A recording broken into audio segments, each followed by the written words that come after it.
Pilot Rohith Reddy care of controversy. రాజకీయ ప్రస్థానం ఎలా ఉన్నప్పటికీ ఫామ్ హౌస్ కేంద్రంగా వివాదాలకు ఫేమ్ గా మారిపోయారు ఈయన. Cutout purely white and white, కానీ ఫామ్ హౌస్ లో కథ వేరే. మరోమారు డ్రగ్ నెట్వర్క్ తో వివాదాల ఫ్రేమ్ లో నిలిచారు.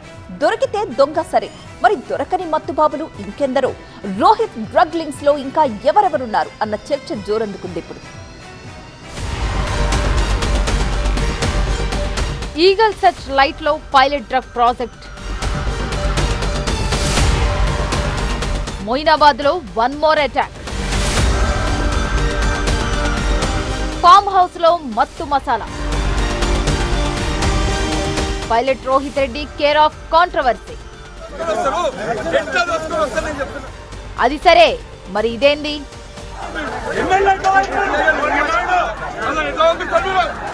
కాకి కాలర్ పట్టినప్పుడే ఏందిది అని పోలీసులు ప్రశ్నించుంటే కథిందాకా వచ్చేదా? ఏందిది అని ప్రజలు ప్రశ్నిస్తున్నారు. మరి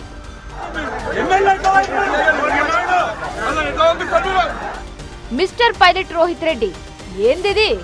పొలిటికల్ ఫ్రేమ్ లో white and white cutout, farm house లో డార్క్ డ్రగ్ నెట్వర్క్, చెప్పేది నిధులు, చేసేది మత్తు వ్యవహారాలా? ఏందిది? పైలట్ కావాలన్న కలను సాకారం చేసుకోవడం సరే, మరి ఈ డ్రగ్ పైలట్ ప్రాజెక్ట్ ఏంటి? ఎప్పటి నుంచి? పాలిటిక్స్ కు వచ్చాకనా?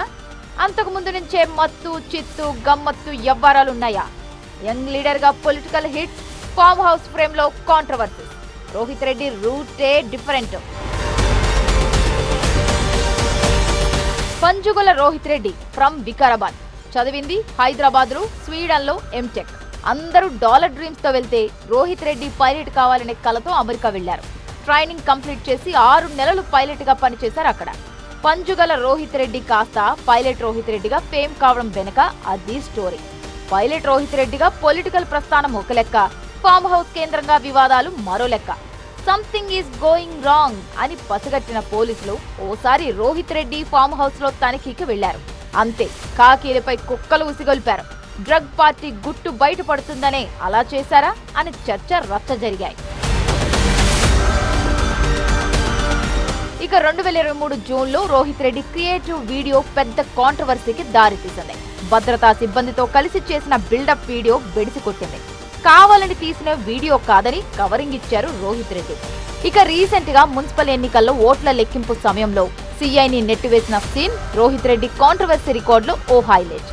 ఇలా వివాదాలే కాదు, అనుకోని ప్రమాదంతో కూడా రోహిత్ రెడ్డి వివాదాల ఫ్రేమ్ లో తలుక్కుమన్నారు. 2023 జూలైలో ఆర్భాటంగా నిర్వహించిన అతిరుద్ర మహాయాగంలో అగ్ని ప్రమాదం జరగడం అప్పట్లో ఓ సంచలనం.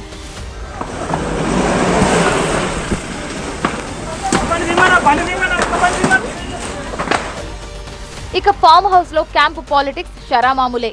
కానీ 2022 అక్టోబర్ 26న రోహిత్ రెడ్డి ఫామ్ హౌస్ వేదికగా ఎమ్మెల్యేల కొనుగోలు అంశం అప్పట్లో దేశవ్యాప్తంగా చర్చగా రచ్చగా మారింది. రోహిత్ రెడ్డి ఫిర్యాదుపై అరెస్టులు జరిగాయి. ఈ ఎపిసోడ్ చివరకు సిబిఐ విచారణ వరకు వెళ్లింది. పైలా 25 వయసులోనే పొలిటికల్ ఎంట్రీ ఇచ్చారు రోహిత్ రెడ్డి. ప్రజారాజ్యం పార్టీ తరపున తొలిసారి అసెంబ్లీకి పోటీ చేశారు. యంగ్ లీడర్స్ సంస్థను స్థాపించి యూత్ లో క్రేజ్ సంపాదించుకున్నారు. రాజకీయ దిగ్గజాలను ఢీకొని ఎమ్మెల్యేగా గెలిచి తన మార్కు చాటుకున్నారు. గెలుపు ఓటములు, పార్టీలు మారడాలు అవన్నీ ఒక ఎత్తు, ఫామ్ హౌస్ కేంద్రంగా కాంట్రవర్సీలు మరో ఎత్తు. ఎందుకలా? వివాదాలే నేమ్ అండ్ ఫేమ్ కు నిచ్చెనలా?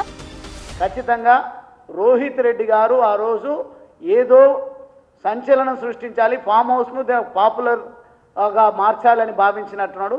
ఆ ఫామ్ హౌస్ను కేంద్రంగా వాడుకొని సమాజాన్ని భ్రష్టు పట్టించేటువంటి ప్రయత్నం చేస్తున్నారు. కాబట్టి తనకు పాపాలు వెంటాడుతున్నట్టుగా కనిపించింది. ఈ పనికి రాని ప్రజాప్రతినిధులు, మాజీ ప్రజాప్రతినిధులు అని చెప్పుకుంటున్నటువంటి వాళ్ళు ఈ రకమైనటువంటి స్వేచ్ఛగా ఈ డ్రగ్స్ సాంప్రదాయాన్ని ఎట్లా ముందుకు తీసుకుపోతా ఉన్నారో పోలీసు శాఖ కూడా, డీజీపీ గారు కూడా సమాధానం చెప్పాలని నేను డిమాండ్ చేస్తాను. స్వీడన్ లో ఎంటెక్ చదివి అమెరికాలో పైలట్ కోర్స్ చేసి 4-10 వయసులోనే రాజకీయాల్లో తనకంటూ ఓ గుర్తింపు తెచ్చుకున్న రోహిత్ రెడ్డి ఉత్థానం సిమ్లా డ్రగ్ లైట్ లో పతనమైంది. యువతకు ఆదర్శంగా ఉండాల్సిన యంగ్ లీడర్ ఓ డ్రగ్ ఎడిక్టా? ఏందిది అనే ప్రశ్నకు తావే లేకుండా ఈగల్ టీమ్స్ తనఖీల్లో సరుకు దొరికింది. వైద్య పరీక్షల్లో డ్రగ్ పాజిటివ్ అని తేలింది. రాజకీయ ప్రస్థానం సరే, మత్తు లింకుల మాటేంటి? యువ లీడర్లుగా సభ్య సమాజానికి ఇచ్చే సందేశం ఏంది? మత్తు సేవనం మహదానందమనా? ప్రజాప్రతినిధులై ఉండి ఫామ్ హౌస్ లో డ్రగ్ పార్టీలా?